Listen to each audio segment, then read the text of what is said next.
मित्रों, आप सभी का इस एक्सक्लूसिव क्लास में स्वागत है। करंट अफेयर्स की क्लास है जिसमें हम प्रीलिम्स इसमें हम सबसे महत्वपूर्ण मुद्दों पर चर्चा करेंगे जो आपके इंटरव्यू के लिए बहुत महत्वपूर्ण है। इस समय आप देख रहे हैं आपके इंटरव्यू की क्लासेस चल रही है और आज हम कई महत्वपूर्ण मुद्दों पर चर्चा करेंगे जो आपके समाचार पत्र से संबंधित है, साथ ही साथ आपके ओवरव्यू से संबंधित है।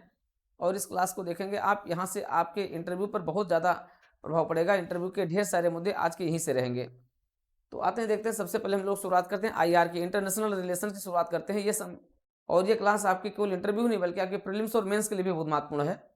आप देखिए, भारत की जो नेबरहुड फर्स्ट पॉलिसी है, नेबरहुड अर्थात जो मोदी डॉक्ट्रिन है, मोदी डॉक्ट्रिन का एक बहुत बड़ा आधार है नेबरहुड फर्स्ट पॉलिसी। ठीक है, कि प्रथम पड़ोस नीति, प्रथम पड़ोस नीति के तहत हम अपने पड़ोसी देशों के साथ अच्छे संबंधों को बनाते हैं और सबसे पहले हम कोई एक एल्डर ब्रदर के रूप में, not big brother but Elder brother के रूप में हम अपने पड़ोसी देशों को कुछ न कुछ रियायतें देते हैं।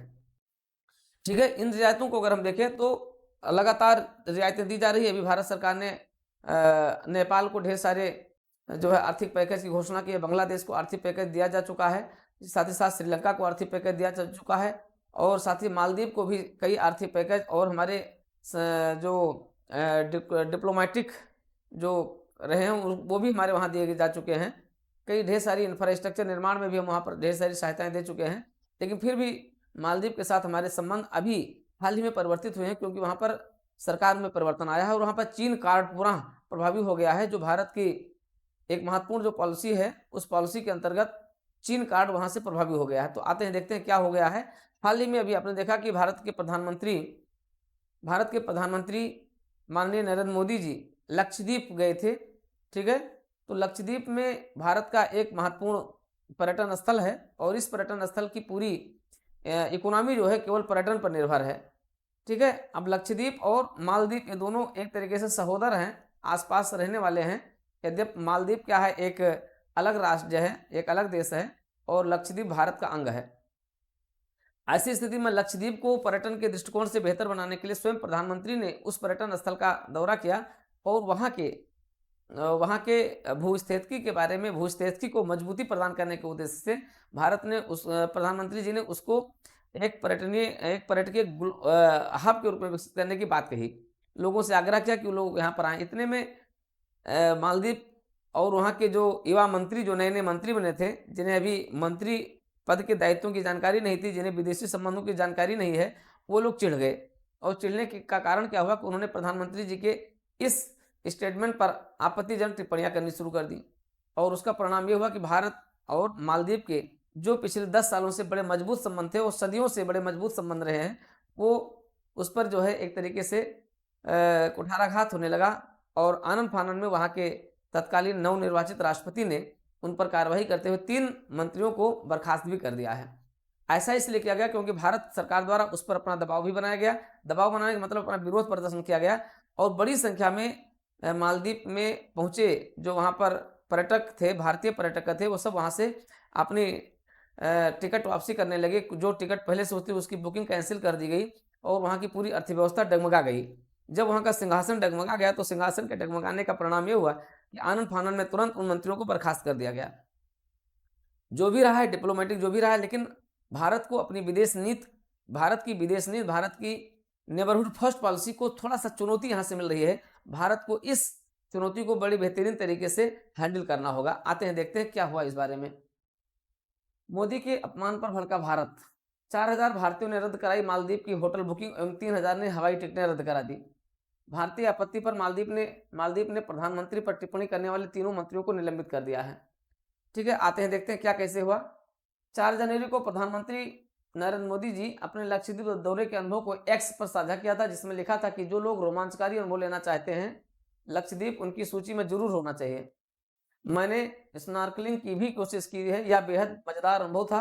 उन्होंने लक्षद्वीप को पर्यटन का बेहतर विकल्प बताया, हालांकि उन्होंने मालदीव का नाम ही नहीं लिया था। इसके बाद मालदीव सरकार के 3 मंत्रियों और कई अन्य नेताओं ने मोदी को घेरा।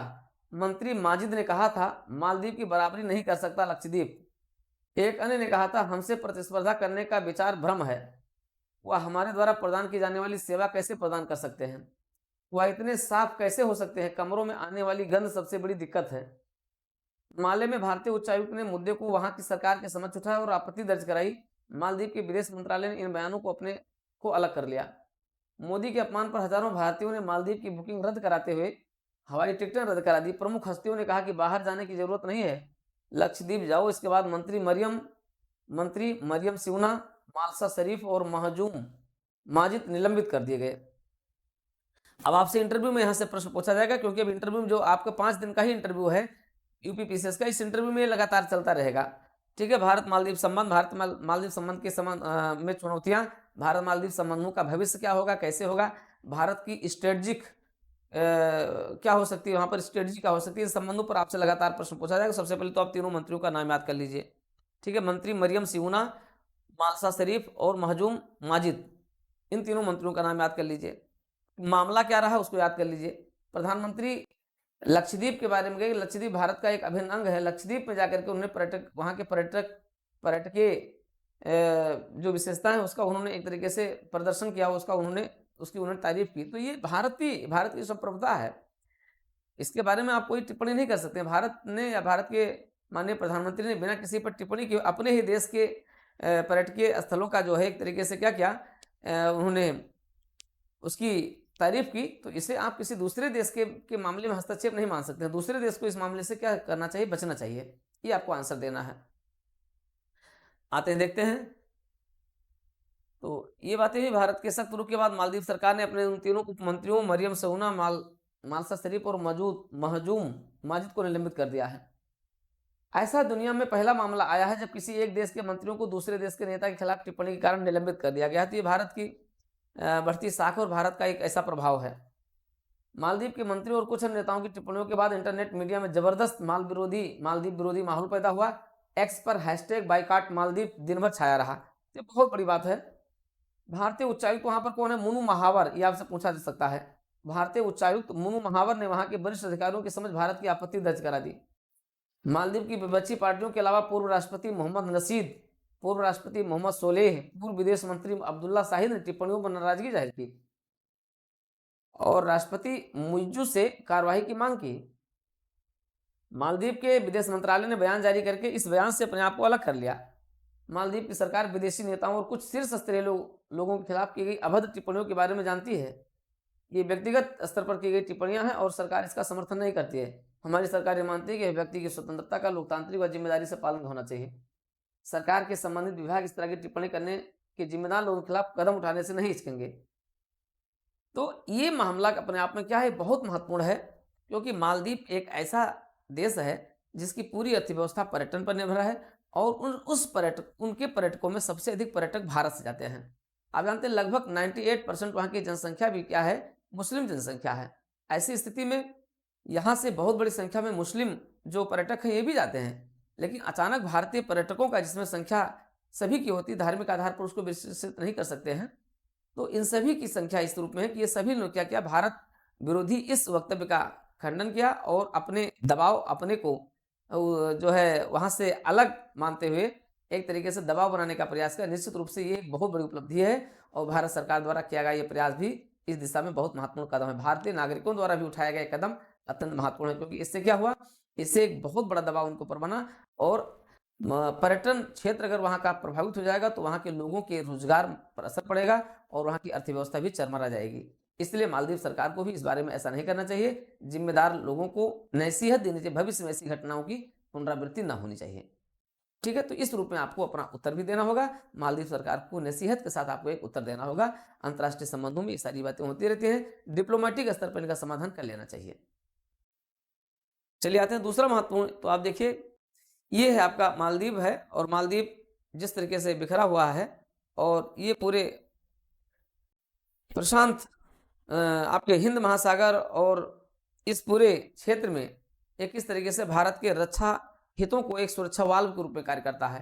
भारत के रक्षा क्षेत्र का एक सुरक्षा वाल्व है, से भारत सरकार को भी उसी सुरक्षा वाल्व के रूप में बनाए रखना चाहिए। और इस पर ऐसी गलतियां हो गई, नए नए मंत्री थे, अभी उन्हें लोकतांत्रिक मूल्यों की जानकारी भी नहीं थी। फिलहाल मामला पड़ोसी का है, इसलिए पड़ोसी को पड़ोसी जैसा बना करके और शांत कर देना चाहिए। आते हैं दूसरा, विपक्ष। बांग्लादेश में विपक्ष के बहिष्कार के बीच शेख हसीना को 2/3 बहुमत।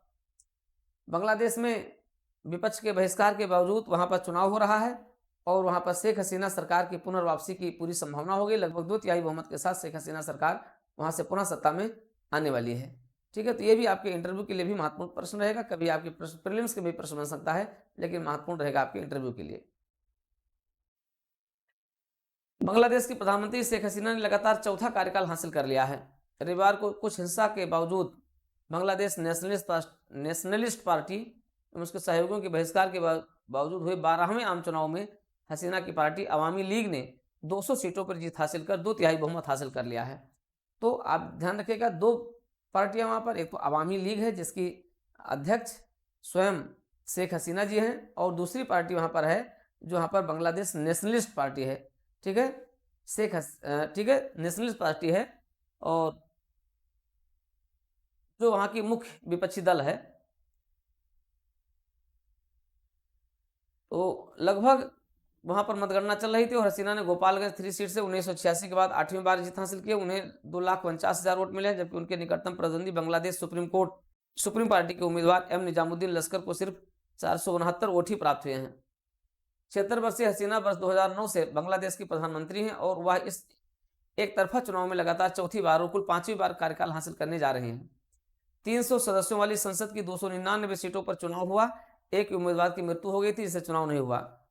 ठीक है, इस चुनाव में 27 राजनीतिक दलों ने हिस्सा लिया था, जिसमें विपक्षी जातीय पार्टी भी शामिल है। जातीय पार्टी के अलावा चुनाव में हिस्सा लेने वाली बाकी पार्टियां अवामी लीग के गठबंधन के सदस्य हैं।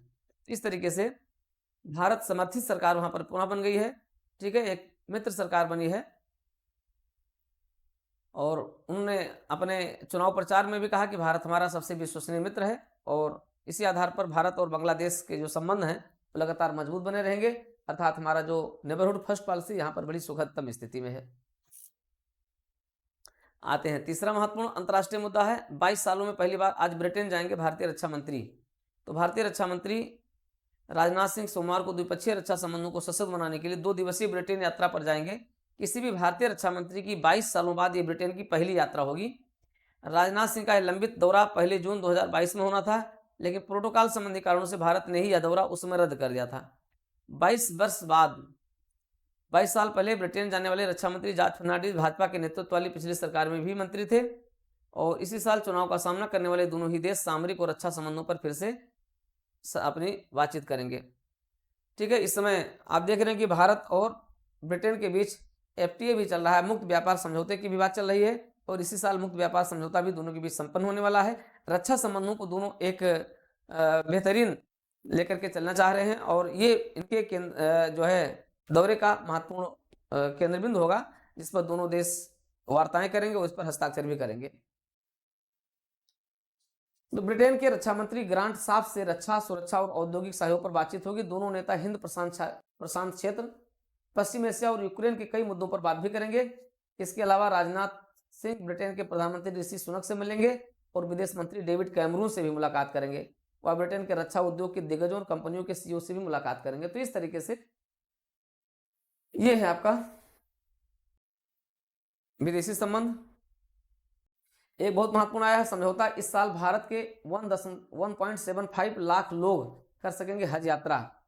तो भारत और सऊदी अरब ने रविवार को द्विपक्षीय समझौते पर हस्ताक्षर किए। इसके तहत 2024 की वार्षिक हज यात्रा के लिए भारत के 1,75,000 यात्रियों को कोटा आवंटित किया गया। अल्पसंख्यक मामलों की मंत्री स्मृति ईरानी ने विदेश राज्य मंत्री वी मुरलीधरन के साथ सऊदी अरब के हज उमरा मंत्री डॉक्टर तौफीक बिन फैजान से हज समझौते पर हस्ताक्षर किए।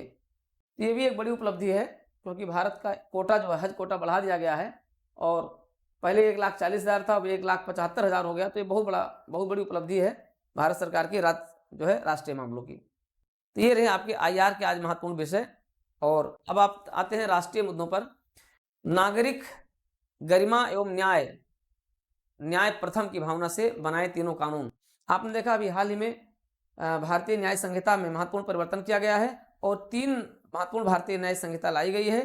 ठीक है, उसी के तहत माननीय प्रधानमंत्री जी ने पुलिस महानिरीक्षकों के सम्मेलन में, पुलिस महानिदेशकों के वार्षिक सम्मेलन में अपने इस वक्तव्य को पुलिस और हमारे नए न्याय कानून, उस विषय पर उन्होंने एक गंभीर चिंतन करते हुए अपने विचार व्यक्त किए हैं, और पुलिस तंत्र को नसीहत दी गई है कि किस तरीके से वो नए न्यायिक कानूनों को, भारतीय कानूनों का कैसे इम्प्लीमेंटेशन करवाएं।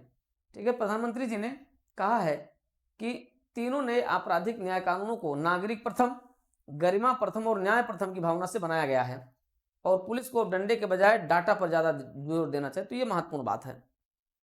पुलिस महानिदेशकों एवं पुलिस महानिरीक्षकों के 18वें सम्मेलन को संबोधित करते हुए प्रधानमंत्री ने कहा कि पुलिस को महिलाओं की सुरक्षा पर फोकस करना होगा ताकि वे कभी भी और कहीं भी बिना किसी भय के काम कर सकें। प्रधानमंत्री ने कहा कि तीनों नए कानून भारत की आपराधिक न्याय प्रणाली में आदर्श बदलाव हैं। उन्होंने महिलाओं और लड़कियों को उनके अधिकारों में नए कानूनों के उन्हें प्रदान की जाने वाली शिक्षा के बारे में भी जागरूक करने की बात कही। उन्होंने कहा कि 2047 में भारत विकसित भारत हो रहा है, अर्थात भारत का एक विजन है विकसित भारत, और इस विकसित भारत के सपने को साकार करने के लिए भारतीय पुलिस की खुद को आधुनिक और विश्वस्तरीय बनाना होगा। प्रधानमंत्री ने पुलिस प्रमुखों से भी नए कानूनों को पिछड़े और कमजोर वर्गों तक पहुंचाने की भी बात कही, साथ ही साथ इसकी जागरूकता लाने की भी बात कही। बहुत बड़ी बात है, भारतीय प्रधानमंत्री द्वारा पुलिस महानिदेशकों के वार्षिक सम्मेलन में इस बात पर बल दिया गया है। ये भी एक बड़ी बात है। आपके इंटरव्यू के लिए भी प्रश्न हो सकता है, साथ साथ आपके प्रीलिम्स और मेंस के लिए भी प्रश्न हो सकता है। मेंस के लिए प्रश्न ये सहकारी संघवाद पर आधारित प्रश्न है, उसको भी आप मेंस में भी इसको जोड़ सकते हैं। कारगिल में पहली बार रात में उतरा विमान C-130J हरक्यूलिस विमान के बारे में, ये भी आपके मीन्स आपके इंटरव्यू के दृष्टिकोण से आपके लिए इंपॉर्टेंट हो सकता है। वायुसेना ने एडवांस लैंडिंग ग्राउंड पर C-130J हरक्यूलिस उतारकर दुश्मन को दिया कड़ा संदेश। तो पहली बार ऐसा हुआ कि रात में लैंडिंग की गई है और 10,500 फीट की ऊंचाई पर स्थित हवाई पट्टी पर, जहां से पाकिस्तानी सीमा बेहद करीब है, वहां पर हमारा ये विमान उतारा गया। ये भी एक बहुत बड़ी उपलब्धि है भारत के लिए। ये भी आपके लिए मेंस के लिए आपके इंटरव्यू के लिहाज से महत्वपूर्ण मुद्दा है। ईवीएम पर दुष्प्रचार किया तो आयोग अब करेगा कार्यवाही। लगातार आप देख रहे हैं ईवीएम पर दुष्प्रचार किया जा रहा है। ईवीएम के बारे में गलत धारणाएं लोगों में पैदा की जा रही है और मतदाताओं में भी गलत धारणाएं पैदा की जा रही है। इसलिए इस पर जो है चुनाव आयोग अब चुनावी प्रक्रिया के तहत इस पर कार्यवाही करेगा।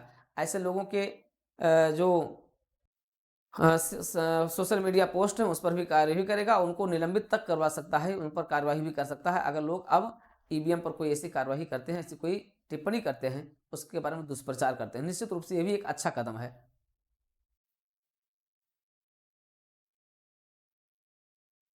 प्रयागराज की कोख से जन्मा डेढ़िया लोक नृत्य, यहां से इंटरव्यू में पूछा जा सकता है, क्योंकि न्यूज़पेपर का मामला है, पूछा जा सकता डेढ़िया नृत्य क्या है।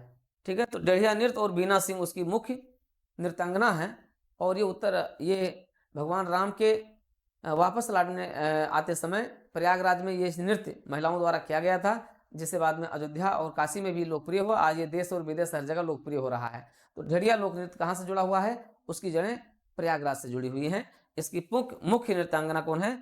श्रीमती बीना सिंह है। 50 से अधिक देशों में मनेगा रामोत्सव।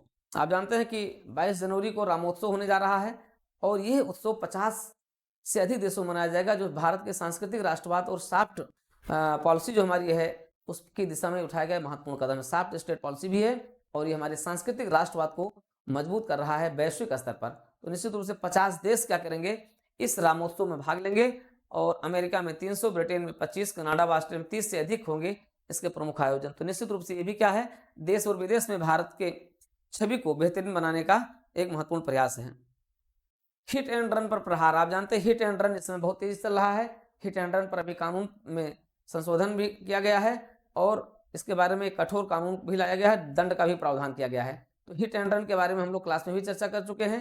हिट एंड रन का मतलब होता है कि आप अगर कोई वाहन से जा रहे हैं, वाहन से किस प्रकार से चलाते हुए और लोगों को एक्सीडेंट करके और आप बाहर चले जाते हैं, आप तेजी से भाग जाते हैं। ठीक है, इसी को हिट एंड रन कहा जाता है। मारिए और आगे बढ़ जाइए। तो इससे क्या होता है?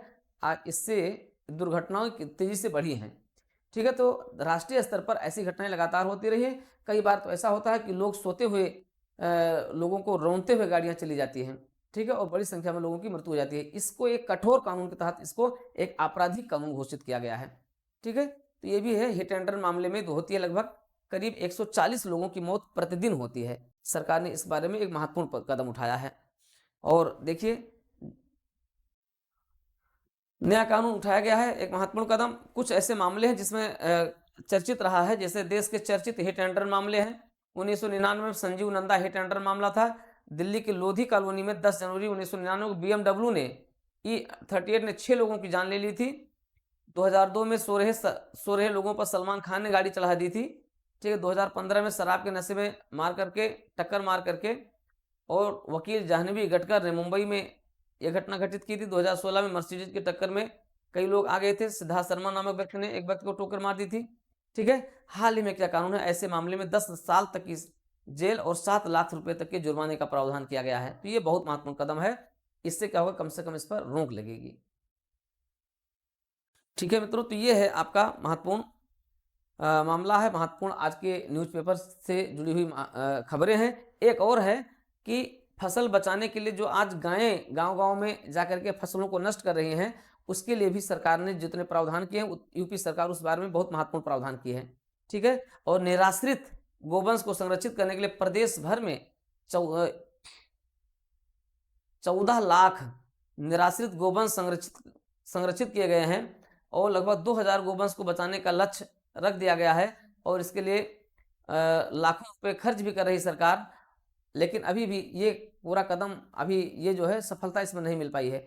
तो बेसहारा पशुओं के लिए, निराश्रित पशुओं के लिए सरकारों को और प्रशासनिक मशीनरी को इसके लिए कार्य करना चाहिए। प्रशासनिक मशीनरी को इस दिशा में एक महत्वपूर्ण कदम उठाना चाहिए।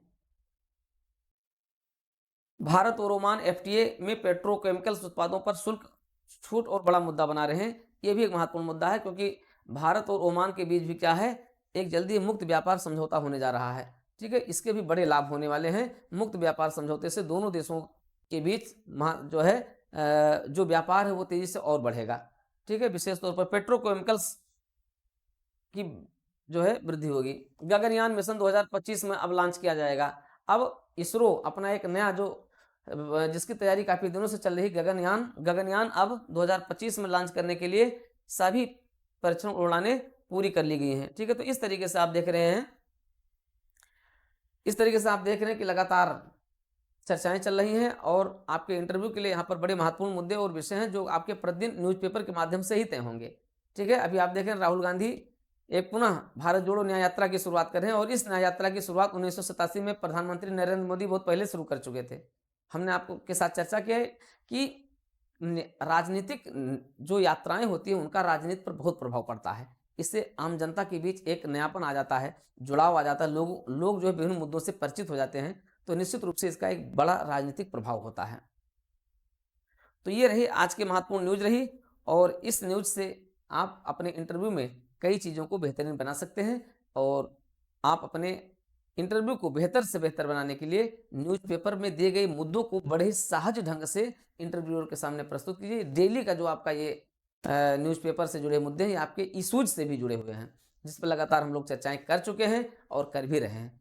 तो मैं उम्मीद करता हूं आप सभी के लिए बहुत ही लाभप्रद होगा और इसको आप लगातार देखते रहिए और यूट्यूब DPIS यूट्यूब चैनल पर भी आप लगातार बने रहिए। शीघ्र ही आपको प्रीलिम्स स्पेशल भी करंट अफेयर्स आपको मिलने जा रही है, तो आप जुड़े रहिए DPIS के साथ।